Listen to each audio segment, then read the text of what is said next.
राधे कृष्णा दोस्तों, आज हम बताने जा रहे हैं राधा जी का नाम किशोरी जी कैसे पड़ा। भगवान श्री कृष्ण की रास लीलाओं से तो हम सब वाकिफ हैं। श्री कृष्ण और राधा को प्रेम, त्याग व समर्पण का प्रतीक भी माना जाता है। धरती लोक पर मनुष्य रूप में जन्मी राधा कृष्ण ने अनेकों लीलाएं रची।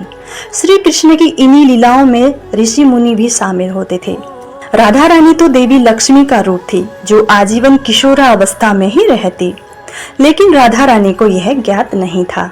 इसीलिए श्री कृष्ण ने ऋषि अष्टावक्र के साथ मिलकर ऐसी लीला रचाई, जिसके परिणाम स्वरूप ऋषि अष्टावक्र ने राधा रानी को आजीवन किशोरी रहने का वरदान दिया। पंडित इंद्रमणि घनसाल से जानते हैं यह पौराणिक कथा।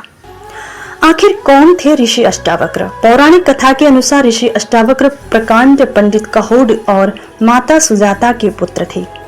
ऋषि अष्टावक्र ने अपने पिता से शास्त्रों और वेदों का पाठ पढ़ते हुए अपनी माता के गर्भ के अंदर से ही अपने पिता से कहा कि शास्त्रों में कोई ज्ञान नहीं है, ज्ञान तो हमारी अंतर आत्मा में है, सत्य तो हमारे अंदर है, शास्त्र तो बस शब्दों का संग्रह है।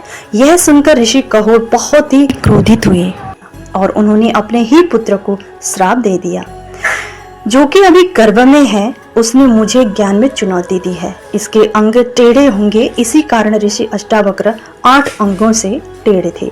ऋषि अष्टावक्र जहां भी जाते थे तो उनके टेढ़े अंगों को देखकर लोग हंसने लगते थे, लोग उनका उपहास करते थे। इसी कारण ऋषि अष्टावक्र क्रोधित होकर श्राप दे दिया करते थे। एक बार ऋषि अष्टावक्र बरसाना गए थे, तब राधा रानी से मिले। राधा रानी भी ऋषि अष्टावक्र को देखकर मुस्कुराने लगी।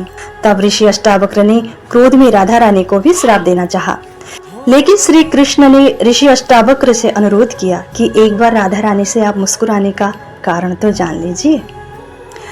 तब राधा जी ने ऋषि अष्टावक्र से कहा कि मैं आपके टेढ़े अंगों को देखकर नहीं हंसी। राधा जी ने कहा, आपके अंदर मुझे परमात्मा के दर्शन हो रहे हैं। परम ज्ञान और सत्य की अनुभूति के कारण आनंद से मैं हंस रही थी। ऋषि अष्टावक्र राधा जी की बात में बहुत ही प्रसन्न हुए और उन्होंने राधा जी को आजीवन किशोरी रहने का वरदान दिया। इसीलिए राधा रानी को किशोरी नाम से भी जाना जाता है। राधे राधे।